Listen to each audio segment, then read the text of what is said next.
कुरुक्षेत्र का भयंकर युद्ध अब खत्म हो चुका था। धरती पर शांति तो थी, लेकिन ये एक थकी हुई शांति थी। अब पांडवों के लिए वक्त आ गया था अपने जीवन का आखिरी अध्याय शुरू करने का। ये कहानी है उनके महाप्रस्थान की, स्वर्ग की ओर उनकी उस महान यात्रा की जो उनके धर्म और उनके चरित्र की सबसे बड़ी और शायद सबसे कठिन परीक्षा बनी।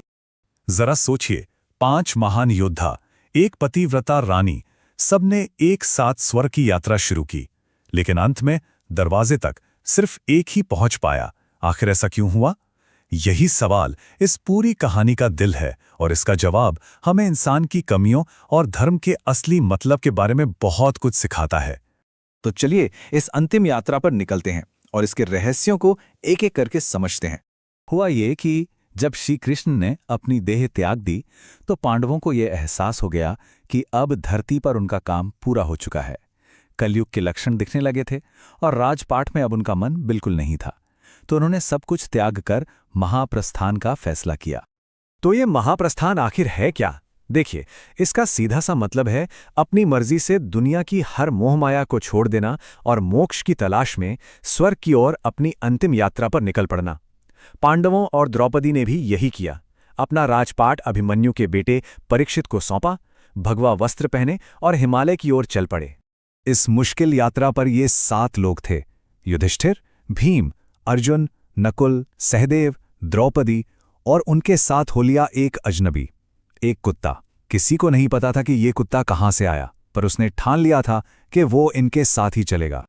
जैसे जैसे वो हिमालय की बर्फीली ऊंचाइयों पर चढ़ते गए, यात्रा और भी मुश्किल होती गई, और यहीं एक एक करके उन महान लोगों के अंदर छिपी छोटी छोटी मानवीय कमजोरियां सामने आने लगीं, वो कमजोरियां जो अब तक किसी ने नहीं देखी थी। सबसे पहले द्रौपदी लड़खड़ाकर गिर पड़ी। वो उस युग की सबसे प्रतिष्ठित और शक्तिशाली महिलाओं में से एक थीं। फिर भी स्वर्ग का रास्ता उनके लिए बंद हो गया। जब हैरान भीम ने पूछा कि द्रौपदी ने तो कोई पाप नहीं किया था, तो युधिष्ठिर ने बिना पीछे मुड़े आगे बढ़ते हुए जवाब दिया, क्योंकि हम सब पतियों में उसका अर्जुन के प्रति एक खास झुकाव था। बस यही छोटा सा पक्षपात उनके पतन की वजह बन गया। द्रौपदी के बाद सहदेव गिर पड़े।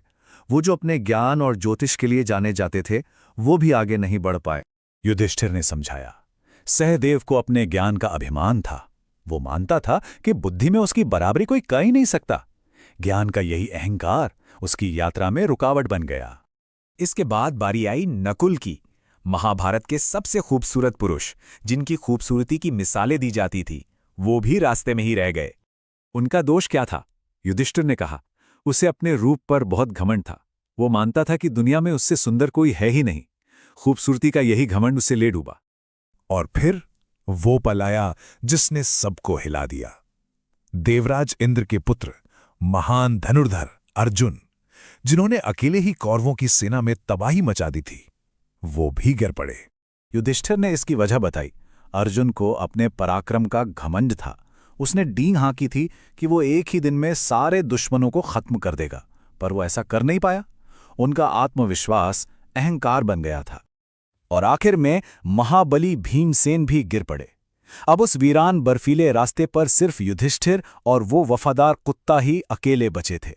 गिरते हुए भीम ने दर्द से पुकारा, भ्राताश्री, मैं क्यों गिरा? मैंने क्या गलती की?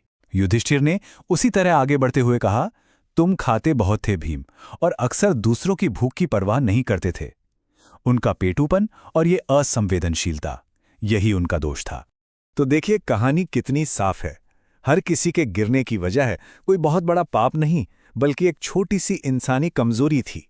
पक्षपात, अभिमान, घमंड और असंवेदनशीलता। स्वर्ग की यात्रा के लिए सिर्फ पुण्यात्मा होना काफी नहीं था, बल्कि मोह से पूरी तरह मुक्त होना जरूरी था। अब अकेले युधिष्ठिर, जिन्हें धर्मराज भी कहा जाता था, स्वर्ग के द्वार पर अपनी अंतिम और सबसे बड़ी परीक्षा का सामना करने वाले थे। स्वर्ग के दरवाजे पर देवराज इंद्र खुद अपना रथ लेकर उनका स्वागत करने आए। उन्होंने युधिष्ठिर को अंदर आने के लिए कहा, पर एक शर्त रखी। बोले, इस कुत्ते को बाहर छोड़ दो।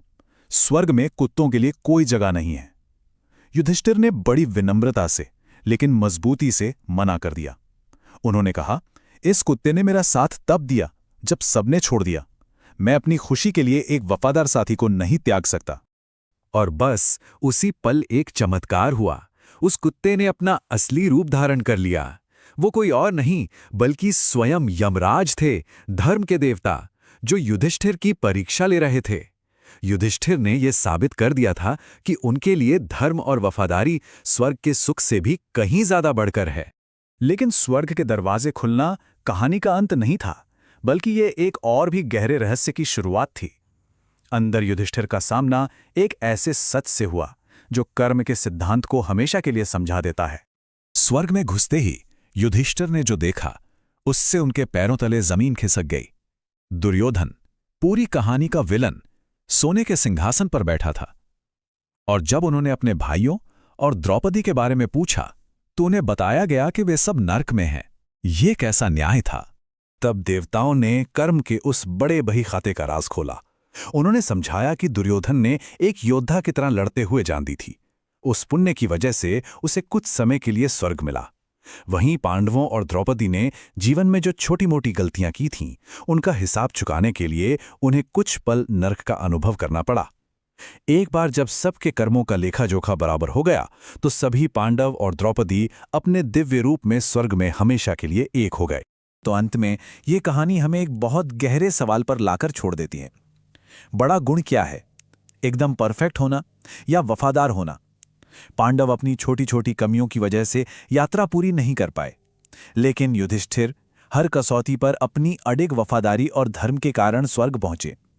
ये एक ऐसी बात है जो हमें ये सोचने पर मजबूर करती है कि असल में मायने क्या रखता है।